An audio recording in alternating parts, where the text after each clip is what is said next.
Tell us about yourself. Hi, my name is Dawn Reilly. I'm 44 years old, born and raised in the state of Delaware. I have a 25-year-old daughter and a 5-year-old grandson.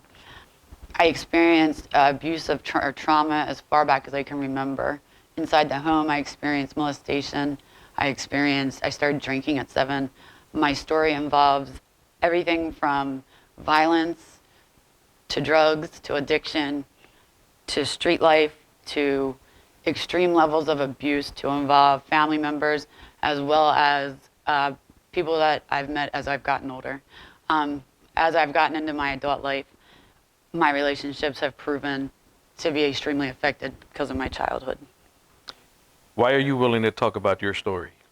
I am willing to share my story because I know what it's like to suffer, and I do not want to see anybody else suffer alone. So by sharing my story, I hope to be able to encourage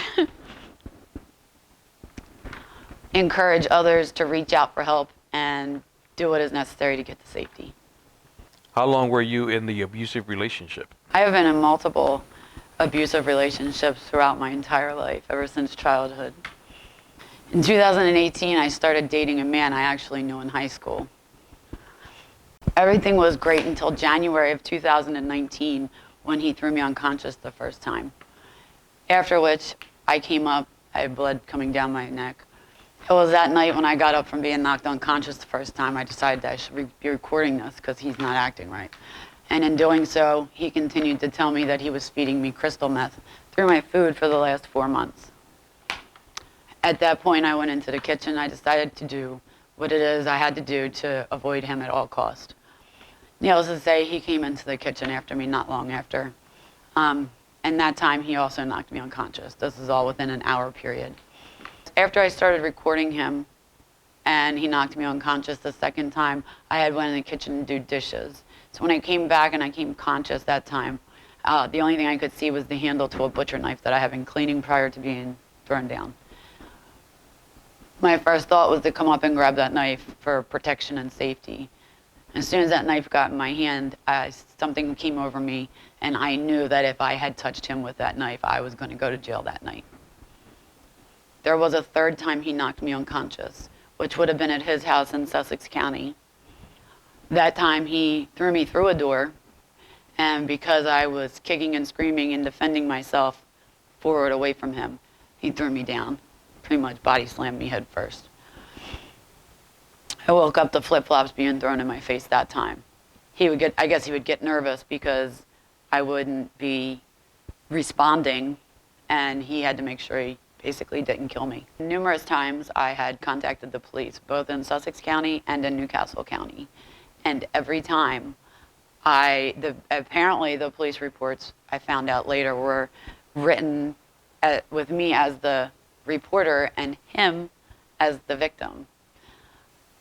I had episodes up here where everything was hearsay or she said, he said, so I could get no assistance up here.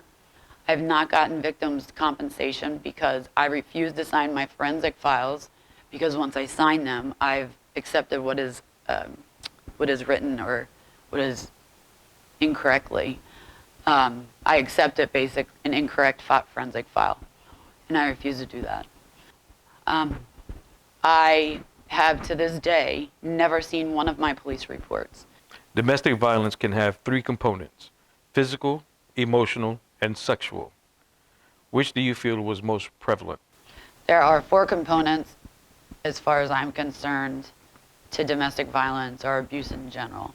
That's the physical, sexual, emotional, and mental. I believe the mental is the worst because I don't feel as though it heals the same. The body is able to heal itself, or you can have a cast put on, or you can have a surgery, but there's no way to heal the mental. There's no way to heal the trauma that I experience every waking moment of my life. There's always going to be, no matter, I hope to one day not be able to say this, but as of right now, I don't feel there's ever going to be a day where I will 100% be without fear, because I never really know where these people are lurking. They have stalked me at times. People who have been in similar situations would understand this. So with that being said, I am working extremely hard on all four of those components. I have a great treatment team that I work with who I can call pretty much any time of the day. And if I need to dump, they're there for me to just put it on them and move forward with my day. How long is recovery taking you? I consider myself to be in recovery for many different things, including abuse, the mental, verbal, physical. I'm still currently dealing with the physical. I still currently deal with a lot of there's a lot of it that just happens and goes on. I easily become depressed. I easily can get trapped into the thoughts of why me, what if. My recovery really, truly, at 44 years old, has just begun. How long will it take for me to feel better? I don't know that I'll ever feel 100% better, but I know that I know in the near future that if I do what I need to do and I continue with a reliable support system, I can make big changes for myself and other people. And that for me is exciting. What would you have done differently knowing what you know now? Knowing what I know now, what would I have done differently? I would have left the very, very first inkling of a sign that something was going wrong. I guess there was a point about a month before he knocked me unconscious that I thought, this is a little much in regards to a situation involving his daughter. There was no physical abuse, but there was definitely a lot of threats and things like that. So knowing what I know now, I will make sure I keep myself as number one, that I pay attention for the symptoms and signs that come along with being narcissistic or gaslighting tactics. I don't know, at this point, it scares me to know or feel that I don't know that I would necessarily reach out for help in the same fashion I did before, given I have never gotten anyone's help at all. On that note, I'm not really certain that I would do that, and so that would be different for me because I feel like every time I called, I was re-victimized. Every time I called, I was embarrassed. I was made to feel like I was the problem. That's been a common theme in my life. I also would have definitely dialed out to the National Domestic Violence Hotline. It's not that I was not aware of it. However, in the mental state of trauma, it wasn't the first thing that crossed my mind. What red flags would you caution others on? In any relationship that you get into, some of the symptoms and signs and red flags that you could look for would be, one, pay attention to how they interact with those they're around on a regular basis. That'll say a lot as to how the person, says a lot about how you'll be able to pay attention to their respect and just many different levels of character. Many times people treat those around us horribly, and we don't think twice of it. We think little of it because it's in a public setting. Watch for signs of emotional disconnect. That's one of the biggest. So you got a person that says how much they care about their children, that's not the other, but every time they're with them, they're screaming, yelling, cussing, they're high, they're whatever the case may be. Complete emotional disconnect.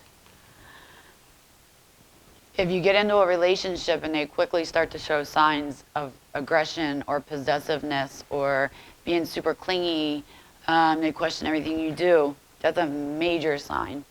If you are expected to check in, again, a major sign. If you need their approval to do something, again, a major sign.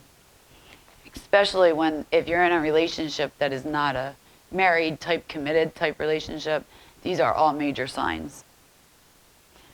I personally know that I always would like to see the good in things. It is one of my biggest downfalls. I want to see the good in people, like to the fault,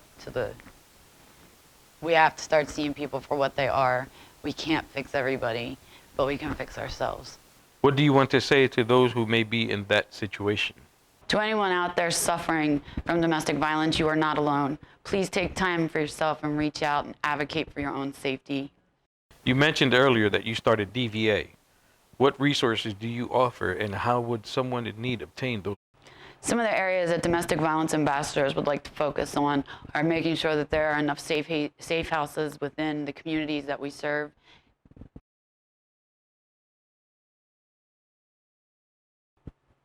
to work on victim shaming and re-victimizing the victims through the process of getting assistance, work on destigmatizing male domestic violence,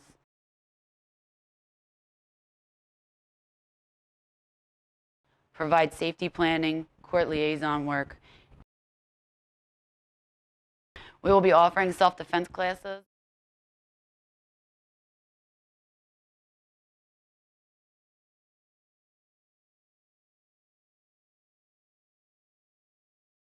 How you doing? I'm Rick, Domestic Violence Ambassador. My name is Hayat. Hi, I'm Sultan. Hi, my name is Thuia, and I'm a member of DVA. My name is John. I'm with DVA. DVA will be doing a lot of stuff. We're going to be educational, annual events, conferences. It's limitless. We want to be thinking of opening up our own YouTube channel. We're here for people to support, to help. Join us. DVA is always looking for new ambassadors and support members. We are looking for sponsors. DVA can be reached at dvadelaWare@gmail.com. Again, the email is dvadelaware@gmail.com.